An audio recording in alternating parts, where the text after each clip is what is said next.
the life of God's righteous servant of Isaiah 53, chapter 3, gunshot. Shortly after I recovered from my knee injury, I moved to Fort Lauderdale, Florida. I was not happy about it at all. It turned out to be a lot of fun. I made some great friends and celebrated my 13th birthday. My only injury in Florida was having my front teeth shattered and knocked out, requiring caps, which was more of an ordeal than I would have imagined.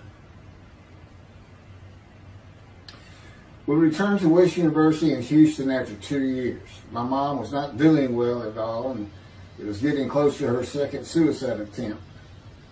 I was back with my old friends and did not have much supervision from home, and I failed ninth grade.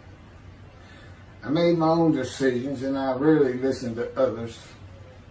After being set back a year at junior high school, I made a few new friends, which led to my next serious injury. My best friend was a Spanish Italian whose father was from Sicily. And he kept a machine gun and a violin case in his office at the restaurant he owned, where his son and I were waiters. It was called The Godfather. My friend was the best pool player I've ever known or played with, an absolute natural. I will call him Antonio, but that's not his real name. Antonio's girlfriend was a Jewish girl. I will call her Rebecca, but that is not her real name. Antonio was a Catholic Christian. Rebecca did not practice Judaism, and Antonio did not go to church. I was a confirmed atheist, and we never talked about God or Jesus. Rebecca's father had foreclosed on a ranch about 8 hours from Houston outside of LaGrange, Texas, Fayette County. LaGrange was famous for the Chicken Ranch, which was an illegal brothel that operated from 1905 until 1973. The business served as the basis for the 1973 ZZ Top song, LaGrange, and the Broadway musical, The Best Little Whorehouse in Texas, as well as its 1982 film adaptation. T.J. Flourney was known as the meanest sheriff in Texas. In the coming weeks, I would be interrogated by him outside of Shock Room 3 at Denton Hospital in Houston. This is an excerpt about him from an internet article. It was the most one-sided Texas battle since the Alamo, as 100 citizens watched disbelievingly in the dusty little town of LaGrange, their beefy sheriff, T.J. Flourney, reached into a black 1975 Continental Mark IV and began to shake, by his $300 suit, Marvin Zindler, the star consumer crusader of Houston, Texas. That's from People, June 17th. Next, the sheriff tore off Zindler's blue-white toupee, waved it in the air, and then finally ground the rug under his cowboy boots. Behind Flourney's fury was the fact that on Zindler's last assignment in LaGrange 18 months before, he had filmed an expose, which resulted in the closing of a critical part of the local economy, the Chicken Ranch, a legendary body house. Antonio, Rebecca, and I first went up to the ranch in the summer of 1975. There was a small ranch house and small lakes with horses roaming around loose in pastures. We decided it'd be fun to try and catch one of those horses and go riding. The next time we went to the ranch house was in Rebecca's father's Mercedes-Benz, two-door convertible Mercedes-Benz. I sat on the hood of that Benz with a lariat while she tore through fields trying to run down a horse for me to rope. The horses could turn too fast, and we never got close enough for me to rope one. What we could and did do on the next trip was bring guns. a 30-30 rifle, shotgun, and two 22 caliber pistols with holsters. As a backdrop, Antonio and Rebecca had broken up as boyfriend and girlfriend, and her attention had turned to me. I did not believe that caused any friction between Antonio and me, but it should have. It did not seem to be a source of animosity of Antonio towards me in any event. On October 5, 1975, we were all back at the ranch having a great time. Tony and I were shooting at cans with our pistols and practicing a quick draw from the holsters.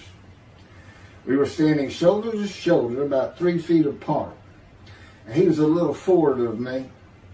Rebecca came up behind us, between us, and said she wanted to shoot. Antonio passed his gun to her, and it fired when it was going by me. The bullet went on a straight line through my bladder, intestines, and colon from the front right and lodged in the back of my left buttock in my backside. I could see the trajectory in my mind. I fell to the ground, and Antonio fell on top of me, rolling me over and over. I think he was looking for an exit of the bullet. I told him to get me to a car and get to a hospital. Felt like Babe Ruth had swung a bat up between my legs. I never once thought of God.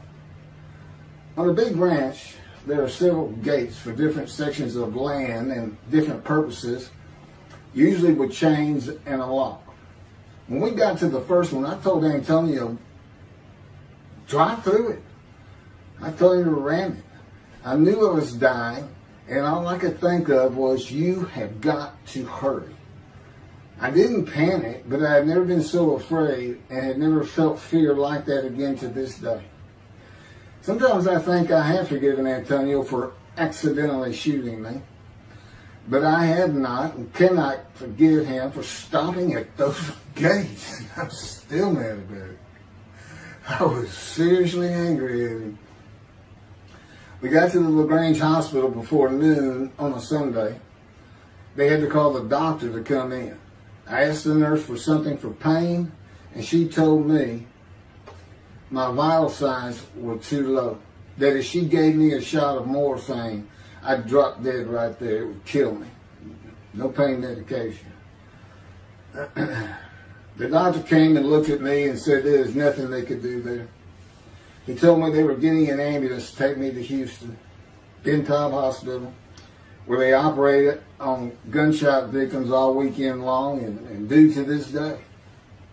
It's a trauma hospital. Many young doctors from Baylor University, all around the state.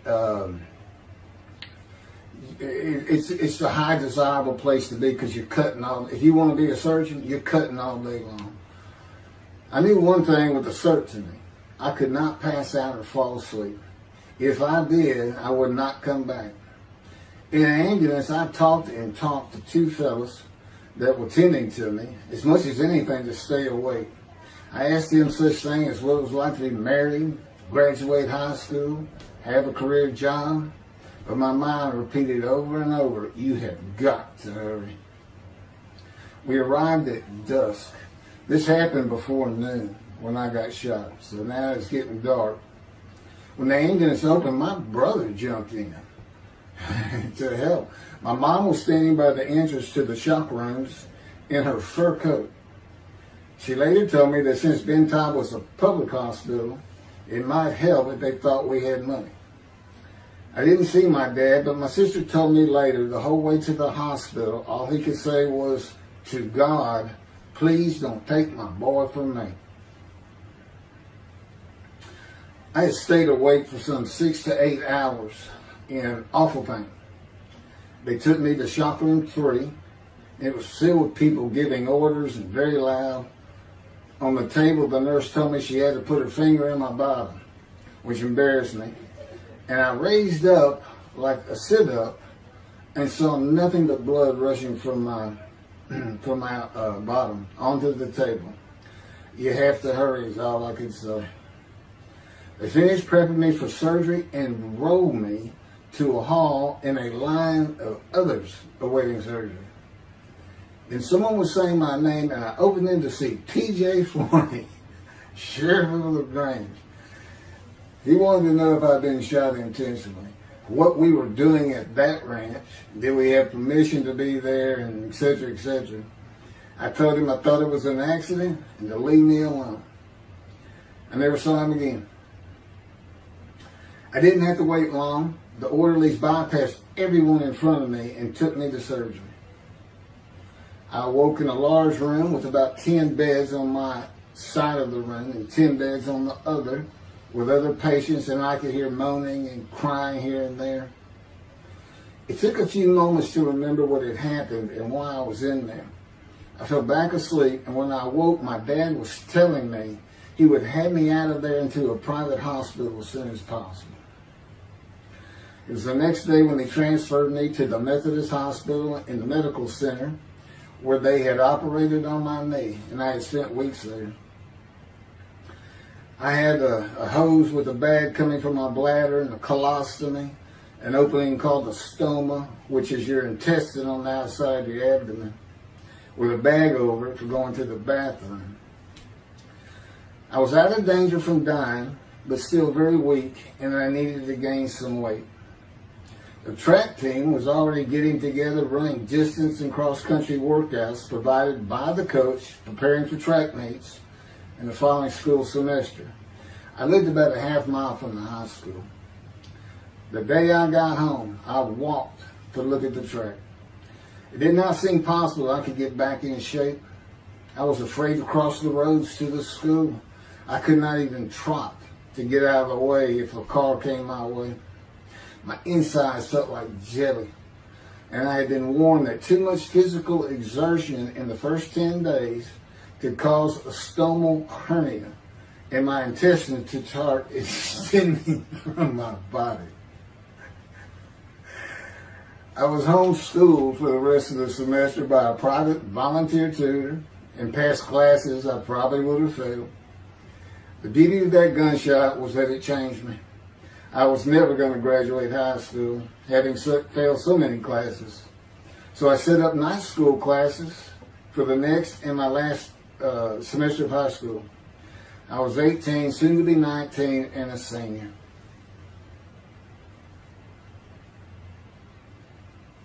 Chapter 4, College and Law School. Before the summer of 1975, one of my best friends on the track team, who threw the discus and shot put in field events and was a senior, told me he wanted to do something big the coming summer before starting college at Louisiana State University, LSU. I was only a junior and I had no plans for the summer. He mentioned this to me, and I began thinking about how long it had been since I had been to Colorado. My father, who had really good years and many so-so years, depending on how the oil and gas industry was doing. And when I was in junior high school, he had sold some prospects that completed a few wells and had purchased a condominium in Pagosa Springs near Durango, Colorado. My friend's name was Keith Miller, and I called him Miller. He had given me the name of Say Babe. At one of our night track meets, I was running the 330-yard low hurdles, and the last turn was behind bleachers where the officials lost sight of us for a few moments. A runner to my left veered out of his lane into mine and took my hurdle, and I had to slow down and go around it, yelling, "Hey man, that's my hurdle." I wasn't happy. I do not remember how Miller knew what I had yelled, but he was probably on the football field inside the track, working on shot put and discus, watching me run and hurting me. I did not really know him very well at this time, other than he was a popular senior who knew everyone, in stark contrast to me. On the following Monday, I was walking down the halls between classes, and coming in the other direction was Miller, though I did not see him.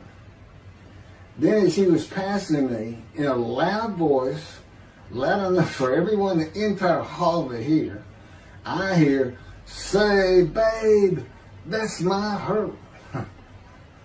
Hence, say, babe.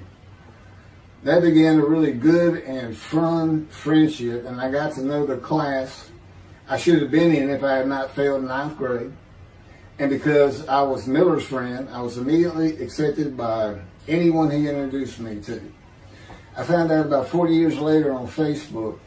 I looked him up and we friended that he's Jewish, and particularly because of his brother. He's got an older brother, and they look just alike. Live up in Oregon. But I did not know that. It's not something we ever talked about. Just didn't think about it. I'm sure he wasn't observant at the time. I told Miller about my dad's condo and suggested we plan a trip up there, backpacking the Womanichi wilderness of the San Juan National Forest. I had hiked there while in junior high school with a friend and his little brother. I had a driver's license in my second year in the ninth grade. The prominent 13,000-foot peak is 10.7 miles from the town of Silverton, which began as a silver mining camp in 1873, and that is where I plan to take Miller.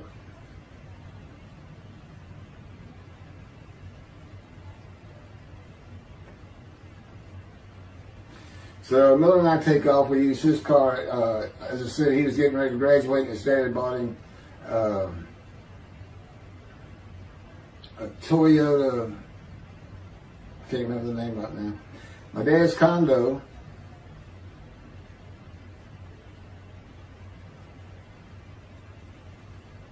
was about 60 miles from Durango, where a train depot is located that runs a train through the Womanichi Wilderness to Silverton. The train is an authentic, narrow-gauge, steam-powered, coal-fired, scenic railroad train ranked one of the top 10 scenic railroads in the world. It's something else. It stops twice in the same places to let off and pick up hikers and backpackers in the Animas Canyon of the Womanichi. At top speed of 18 miles per hour, it takes the train 3.5 hours to travel the 45 miles from Durango to Silverton. Oh, here it is. Miller had a new Toyota Celica. And after a day and late into the night, we made to Pagosa, slept, and we're at the train station before the first departure the next day. I don't know what the problem was, but the train was not going to run that day. So we couldn't get to where I wanted to take him. It's just too far. We decided to get a hotel in Durango and just head down the train tracks into the wilderness and explore an area I had never seen in with the maps. We got lost. And at one point we decided, let's just put these backpacks down and you go that way and I'll go this way. Well, we did that. We met back up, but then we couldn't find our backpacks. And we did finally find them. We slept that night, and we had a big black bear episode because we had left some food out on the ground, which we shouldn't have done. And but anyway, we ended up making it back, and we had one of the best party nights I've ever had in my life. We hit the main street in Durango, which is a tourist hotspot, and we hit every single bar. You could drink at 18 back then. It wasn't 21 as it is today. And we did. We made sure it was like a go. Okay, let's go to every one of them had at least one drink, shot of whiskey, Boilermaker, beer, whatever. I can't really recall other than I knew I had been drinking the night before when I woke up. But we did. We hit both sides of the street. I don't know how long it took us and how many drinks we had, but we just had a lot of fun.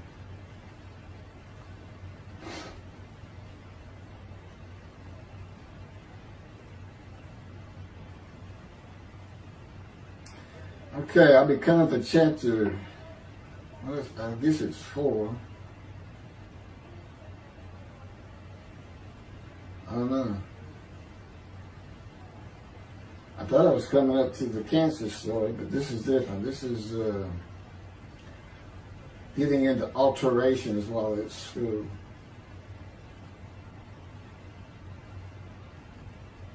So anyway, I was shot on October 5, 1975, and by early December, so it's October 5, and then in early December, I had surgery again to put my intestines back together, which was, you know, it was dicey. You know, they kept telling me, we don't know if we can reattach. You know, there's people like Bob Hope lived his whole life with one of these stonal deals. And it's just a horrible thing. It was successful. They put it back together, and they removed my bladder tube. The girl next door, who I had never talked to other than to say hey or hello, and who also went to high school with me, had been coming over daily, and she agreed to be my girlfriend when I asked her a few months later. I did my night school and graduated last in my class, or close to it, of over 400 people.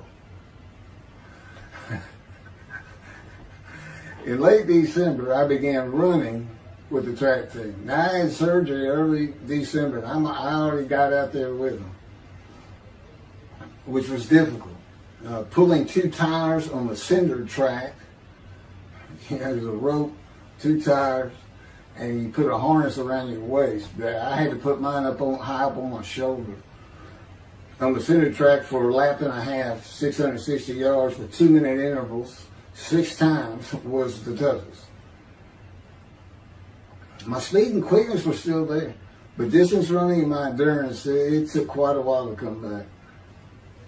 In early February, just about 3 months after being shot, I won my first 120-yard high hurdles race at a track meet that was fast enough to qualify at the upcoming district track meet for the regional track meet. Winning at the regionals would place me in the state track meet. I was fast, but my disfigured right arm really held me back. Then my heart was broken, and I cried for the first time since I was a child, as best I could remember. My coach, who really liked me, he understood the effort I had put in to get back in shape. Called me to his office, and I knew something was wrong. He told me I could no longer be on the track team. I had too many semesters of school to be eligible according to the eligibility rules. It was because I had failed 9th grade.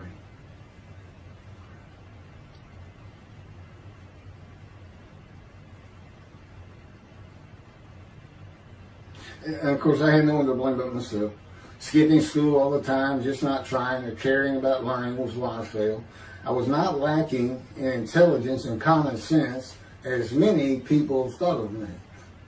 I could and often did read a complete science fiction paperback book during the school day. One day. I get them from my brother. I just sat in the back of each class and read my book, and the teachers always left me alone. I also was suspended from school a couple of times for fighting. First fight was in the gym in the bleachers with the principal on the floor telling us the do's and don'ts for the second semester of the 10th grade. This is 2 years before I was shot. I found out he already knew me by name, and I had never talked to him. The second fight was with the same guy, but this time we took it across the street from the school. He had about 10 of his friends, and I, being pretty much a loner, I had none. They were African American, bused into school from neighborhoods far away. And I just didn't understand them, or know why they even talked to me with words I did not get, like word, or say, man, can I hold $1?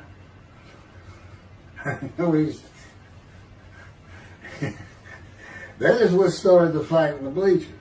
I hear from behind me, and one stood to my left, saying, man, can I hold $1?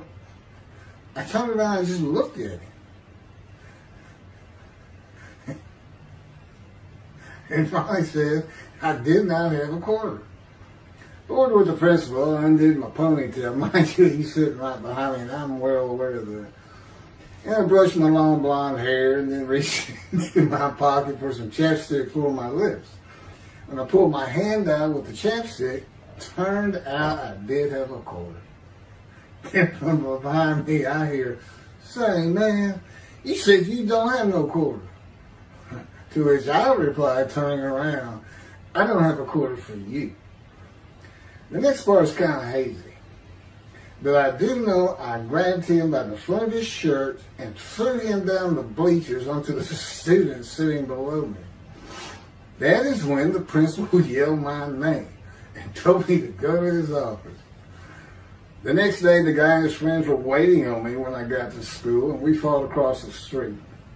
Principal had told me not to get into any more fights, and this is the fight I got suspended for.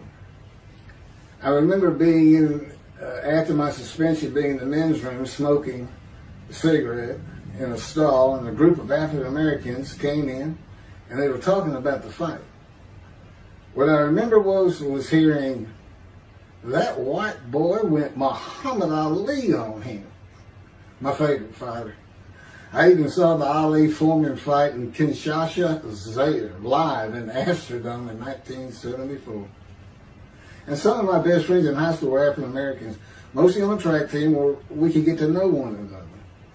I still had run-ins with the general population of the African Americans, who everyone just called blacks back then. I never used the N-word and thought they would help themselves a lot if they stopped using it.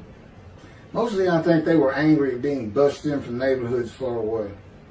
In fairness to them, white kids did not seem to like me much either. So, yeah, I looked young even for my young age, and with my long hair, about 6 to 8 inches past my collar, I looked kind of girlish, and many people said that to me. One day a friend of mine told me what it was to him. You never smile and seem to be very angry. Like if someone looks at you crossways, you're going to come after them, daring them to say something. Like you want to fight. My next suspension for fighting began in middle shop, and it was all my fault. There's not a big deal to that.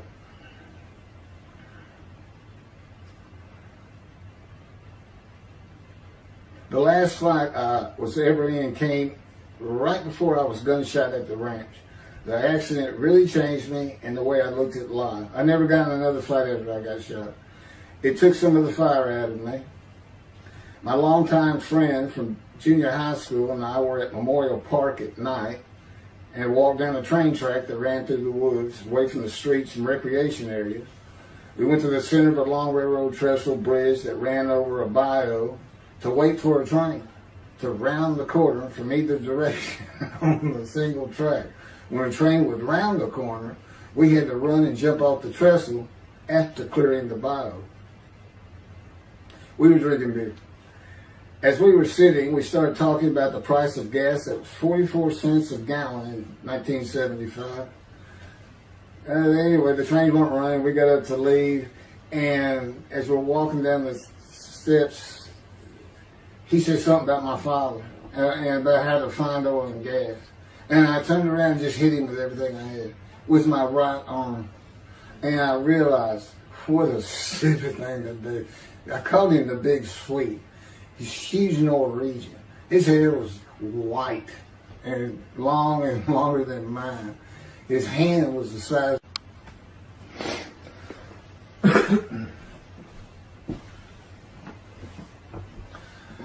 And I had nowhere to run. That was the really dumb part of it. I mean, I couldn't move. I couldn't use my quickness. I couldn't box as I had with the fellow across the street.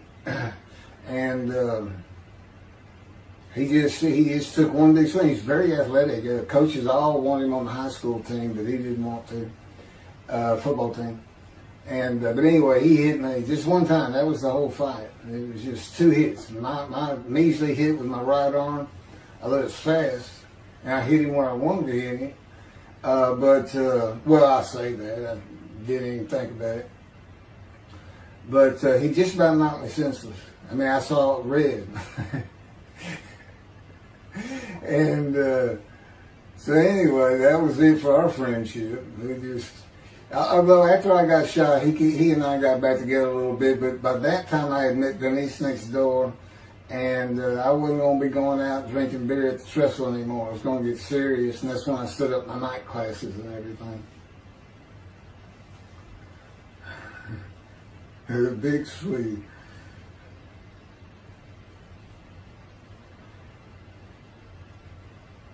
After the gunshot, I stopped seeing old friends, including Antonio and the big Swede, and spent all my time with Denise from next door. I knew I wanted to be someone who succeeded in life. My dad always told me when he was angry with me that with my smart mouth, I was never going to be anything but a ditch digger or a lawyer. While he said lawyer in a derogatory way, he got me to thinking I'd like to be a trial lawyer. I had to get into college first, and the only school I wanted to go to was Texas A&M University. Anyone who had ever known me would tell you that I was not even close enough to being smart enough to go to any college, much less Texas A&M. I would tell you I had never applied myself to the task of learning. Texas A&M denied my application. I called them and pleaded and argued, and finally admissions said that if I came for the summer semester of 4 classes and maintained a B average with no fails, they'd let me in. I did it, barely. I almost failed calculus and got a D.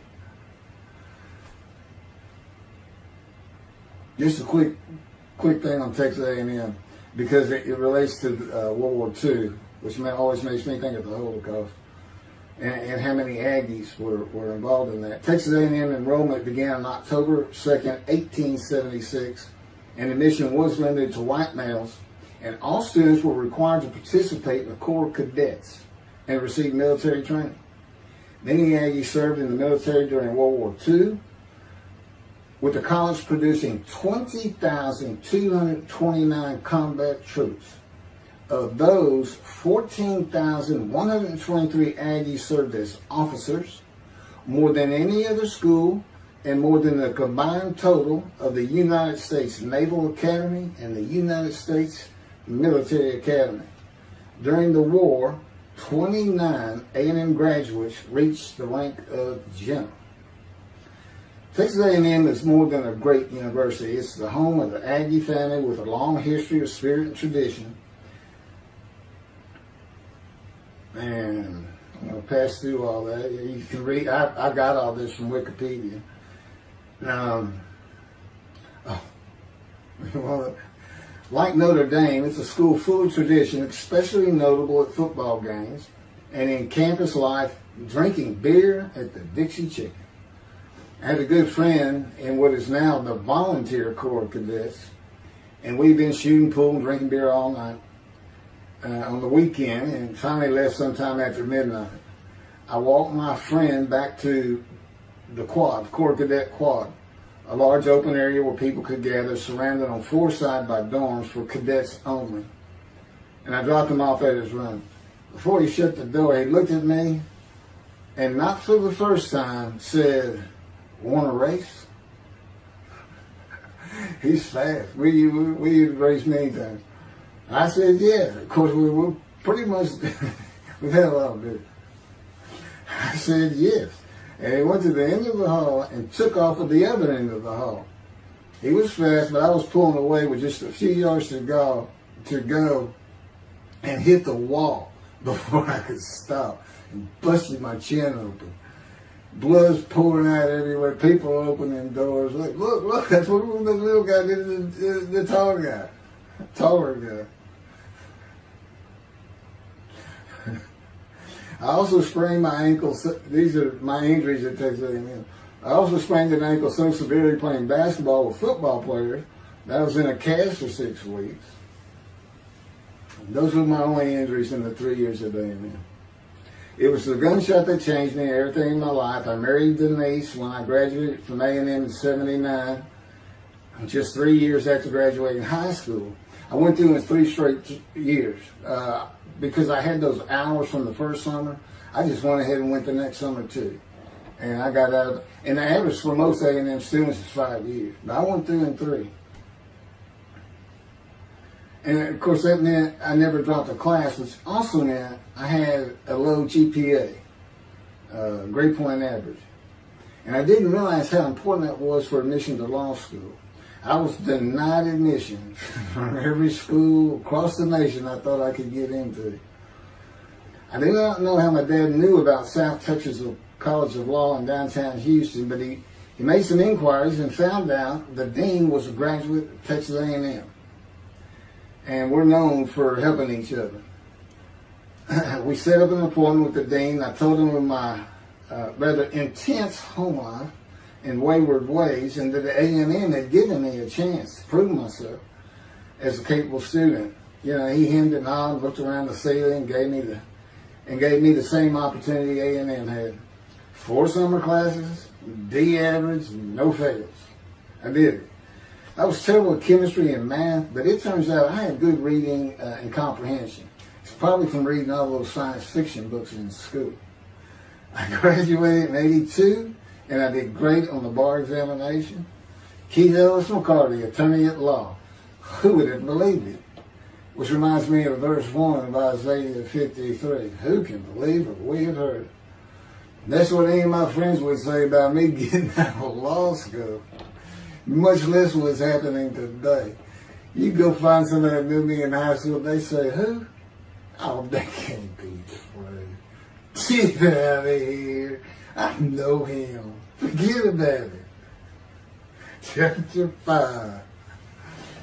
27-year headache. I'm going to pick up with that on another video. And then that'll be it. Some general comments. 5 and 6. I'm not sure what 6 is. Yeah, 27-year headache.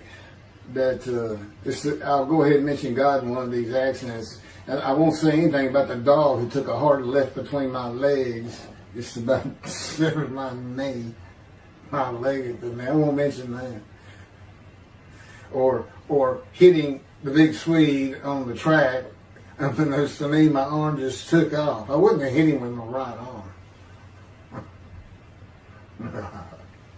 The things he has shown me. And getting gut shot. Yeah, I think I would have figured out, you probably shouldn't be hanging out with this fellow anymore if you're going to be talking to his ex-girlfriend in front of her. Little things like that, he controls my perception. Little things like that in my life to make sure I am the man of Isaiah 53. If anybody thinks I'm going to back off saying that, they're wrong. I have been through too much. My whole life is dedicated to this time, the day of the Lord. As a matter of fact,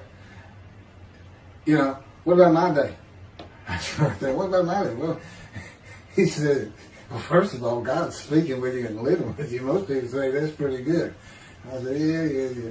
But anyway, here's something he's promised me that he lets me check out all the time. And I'm going to put on the screen.